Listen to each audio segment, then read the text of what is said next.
मैं सिलसिलेवार दोनों तरीके बात से बताता जवाब। हूं। जो संजय निरुपम जी ने कही कि समाज में कुरीतियां हैं तो उसका समाधान समाज से निकलना चाहिए, मैं डॉक्टर बाबा साहब अंबेडकर को कोट करता हूं, जिन्होंने अपनी किताब थॉट्स ऑन पाकिस्तान में लिखा है कि हिंदू समाज के अंदर यदि कुछ जो कुरीतियां हैं, इसके समाधान के लिए समाज के अंदर से आवाज उठती है और कई लोग खड़े होते हैं उसके समाधान के लिए। मगर इस्लाम में समस्या यह है कि वो अपनी किसी बुराई को बुराई मानने को ही तैयार नहीं होते हैं, बल्कि उसका समाधान तो छोड़िए, बल्कि वहां पर ये बाबा साहब के वर्ड्स हैं, बल्कि वहां सिर्फ भाईचारे का मतलब अंदरूनी भाईचारा है और बाहर वालों के लिए सिर्फ और सिर्फ नफरत है। यह बात आप ध्यान करिए। मैंने बाबा साहब को क्यों उल्लेख किया, इन्होंने कहा बाहर के मुल्कों में क्या होता, हर देश का अपना है। बाबा साहब ने संविधान की प्रियम्बल या उद्देशिका जो प्रस्तावना है जो लिखी थी, उन्होंने कहा था संविधान की आत्मा इसे नहीं बदला जाएगा। 76वें संविधान संशोधन में जब सेकुलर सोशलिस्ट वर्ड जोड़े थे, दोनों भारतीय वर्ड है क्या? ये भारतीय है कि बाहरी वर्ड है जो उठा के ले ली? और अब कहना कि जी बाहर से क्या, मेरा एक सिर्फ शब्द था, दुनिया का एक सेकुलर देश बताइए। सेकुलर देश में धार्मिक अल्पसंख्यक नहीं होता, धार्मिक देश में धार्मिक अल्पसंख्यक होता है। और एक सेकुलर देश बताइए जहां शरिया सर्वोच्च न्यायालय से ऊपर हो। खैर वो बात आपके नहीं बता पाए, अब मैं ये बताऊं। इन्होंने एक अच्छी बात कही कि हमारे अंदर बुराई है तो हम बोलेंगे, हम दूसरे पे नहीं बोलते। मैं पूछना चाहता हूं, ये स्वामी प्रसाद मौर्य का पूछिए कि जो फॉर्म भरते हैं उसमें हिंदू लिखते हैं नहीं लिखते?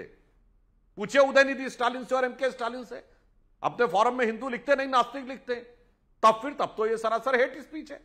बिल्कुल सही बात कही। मुझे अपने घर में कोई प्रॉब्लम है तो मैं कहूंगा मेरे माँ, मेरे बाप, मेरे भाई, मेरे बहन, इससे मुझे ये प्रॉब्लम है, वो प्रॉब्लम है, मैं कुछ कहूंगा, मैं कहूंगा मेरे अंदर ये बुराई है, इट्स ओके। और मैं कहने लगूं कि साहब आपके अंदर ऐसी बुराई है, आप कमीने आदमी हैं, तो ये गाली हो गई। जो व्यक्ति हिंदू धर्म के बाहर है वो कैसे कहता है कि हिंदू धर्म का इरेडिकेशन होना चाहिए? एक वाक्य में पूरा कर लूं मान्यवर, यहां विरोध करने की बात नहीं थी। इरेडिकेशन मतलब समूल नाश। और मैं विनम्रता से पूछना चाहता हूं संजय जी, अगर किसी ने बोल दिया होता इरेडिकेशन ऑफ इस्लाम या इरेडिकेशन ऑफ क्रिश्चियनिटी, इस पे कॉन्फ्रेंस हो रही होती तो आप तो बिहार के रहने वाले हो, भोजपुरी का गाना सुने हैं ना कि आरा हिले, छपरा हिले, बलिया हिले ला। साहब अगर ऐसी कोई कॉन्फ्रेंस हो गई होती तो दिल्ली हिले, लंदन हिले, न्यूयॉर्क हिले ला होने लगा होता। मगर आज सारे सेकुलर इसके ऊपर मौन धारण करके बैठे। लेकिन भारत और इंडिया पे सुधांशु आपके जवाब का मुझे इंतजार रहेगा।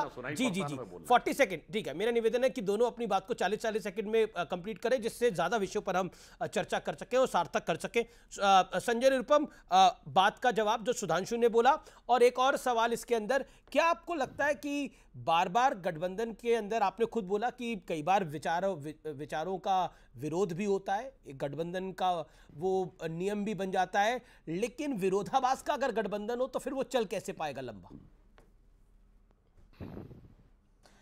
देखिए, अभी जो सुधांशु जी अपनी बातें रख रहे थे उसमें एक बार फिर से वही इस्लाम के खिलाफ हमला और इस्लाम के ऊपर, ठीक है, उनका ही अपना राजनीतिक का एक एजेंडा है तो अपना चला सकते हैं, लेकिन बार बार हम उनके हिसाब से चले और उनके हिसाब से उनकी बातों को माने, ये स्वीकार्य नहीं है। अभी G20 में प्रधानमंत्री नरेंद्र मोदी जी ने एक नारा दिया था कि one earth, one family, one future. वो बहुत अच्छा नारा था और उसके ऊपर सभी लोगों ने उनकी तारीफ की और इस पर किसी को ऐतराज नहीं हो सकता। लेकिन जब इस प्रकार के विचार आप लेके चल रहे हैं तब मुझे लगता है किसी धार्मिक अल्पसंख्यक के खिलाफ बार बार हंटर चलाना, मुझे लगता है कि मोदी जी के उस बुनियादी अप्रोच के खिलाफ है। इसी तरीके से तुर्की के जो राष्ट्राध्यक्ष आए थे उन्होंने अपने भाषण में क्या कहा कि अगर आप वन अर्थ, वन फैमिली और वन फ्यूचर की बात करते हैं तो इस्लामोफोबिया बंद करिए, जीनोफोबिया बंद करिए, यानी किसी एक धर्म विशेष के खिलाफ जो नफरत का प्रचार कर रहे हैं उसको आप बंद करिए, वरना इस विचार का कार्यान्वयन या इसका पूरी तरह से इंप्लीमेंटेशन संभव नहीं हो पाएगा।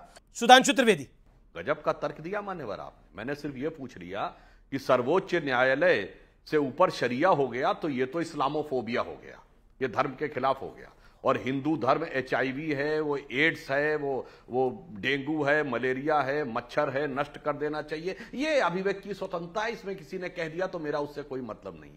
मान्यवर इतना भोला मत समझिए देश की जनता को कि ये हिंदू फोबिया नहीं है, ये तो किसी ने कह दिया, बस हमसे उससे कोई मतलब नहीं है। मगर केवल ये पूछ लेना कि एक देश बताइए जहां शरीय से सर्वोच्च न्यायालय के ऊपर हो, वो इस्लामोफोबिया। संजय जी, आपको भारत से दिक्कत है, सेशन से दिक्कत है, आपको दिक्कत किस चीज से है? भारत से हमको कोई दिक्कत नहीं है।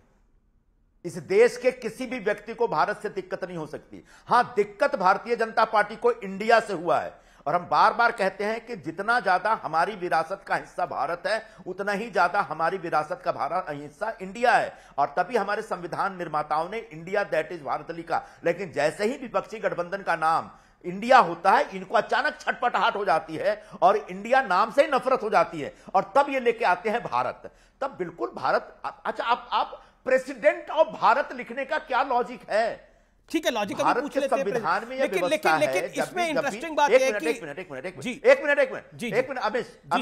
एक मिनट, प्रेसिडेंट ऑफ इंडिया लिखा जाता रहा है, प्राइम मिनिस्टर ऑफ इंडिया लिखा जाता रहा है। अगर आपको इतना इंडिया पे पहले से ऐतराज था, जिस दिन से आप सरकार में आए 2014 में, तो तभी आपने कहा होता कि हम मेक इन इंडिया भी नहीं बनाएंगे, तभी आप कहा होता कि हम डिजिटल इंडिया भी नहीं अनाउंस करेंगे, तभी आप कहते कि न्यू इंडिया भी नहीं होगा, सब new Bharat, make in Bharat और मेक इन क्या डिजिटल भारत होगा।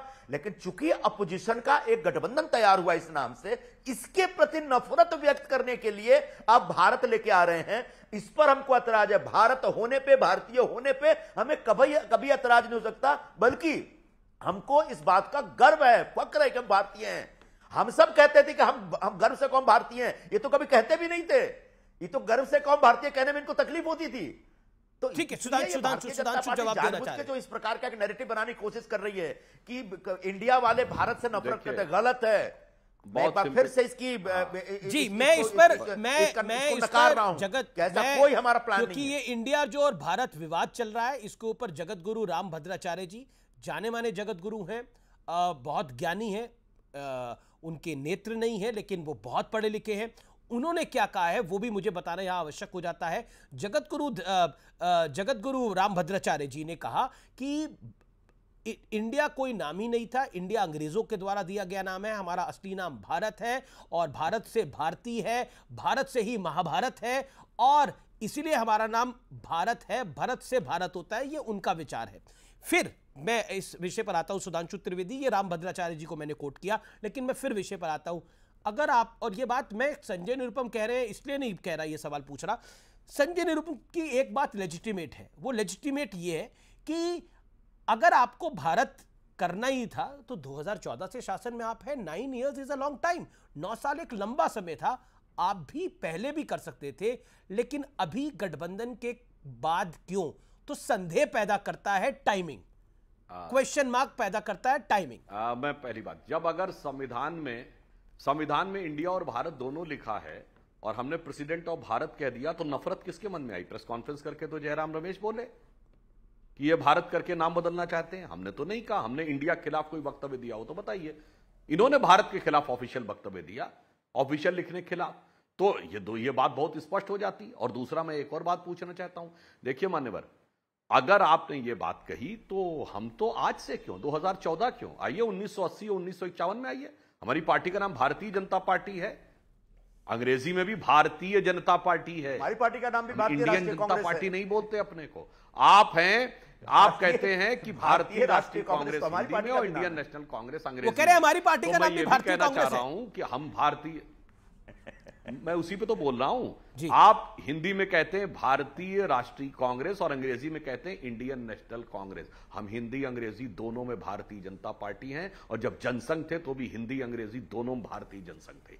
इसलिए जो आपने कहा, यदि ट्रांसलेशन की बात है तो भारत का ट्रांसलेशन इंडिया है, पर यदि विरासत की बात इन्होंने कही तो मुझे घोर आपत्ति है इनकी बात से। मैं रामभद्राचार्य जी, जिन्हें प्रज्ञा चक्षु कहा जाता है, शायद कांग्रेस के प्रज्ञा चक्षु नहीं खुले हैं, विरासत में तो इंडिया गुलामी की विरासत को रिप्रेजेंट करता है और भारत के स्व को रिप्रेजेंट करता है। क्यों, मैं पूछना चाहता हूं, इंडिया दैट इज भारत, मैं इसका जवाब देना चाहूंगा। संविधान में आया ना, 47 से पहले तो कहीं भारत नहीं लिखा जाता था।